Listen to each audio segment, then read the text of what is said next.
বাংলাদেশে যেসব উদ্যোক্তা আছেন এই বায়োডিগ্রেডেবল ব্যাগ উৎপাদনের কাজে জড়িত আছেন, তারা এই রেজিন কোথায় থেকে পাচ্ছেন? বাংলাদেশে কি এটার সাপ্লাই বা যোগান আছে কিনা?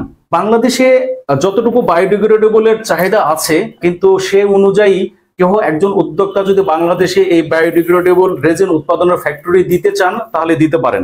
এখন পর্যন্ত বাংলাদেশে বায়োডিগ্রেডেবল রেজিন উৎপাদনের কোনো কারখানা আমাদের দেশে নাই। আমাদের উদ্যোক্তারা মেনলি ডিপেন্ড করছে বাইরের কান্ট্রিগুলোর উপরে। মূলত আমাদের উদ্যোক্তারা কোন কোন দেশের এই রেজিনের উপর নির্ভর করছেন।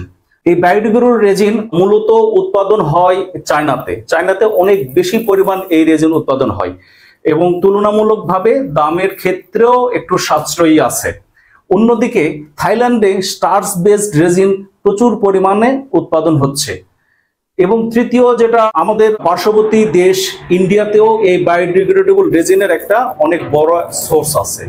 এছাড়াও মালয়েশিয়াতেও এই বায়োডিগ্রেডেবল রেজিনের খুব ভালো সোর্স আছে।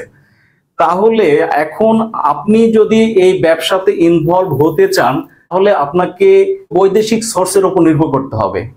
Mainly China, India, Thailand, Malaysia, এই প্রতিবেশী রাষ্ট্রগুলোর কাছ থেকে আমরা এইসব রেজিন সোর্স করতে পারি।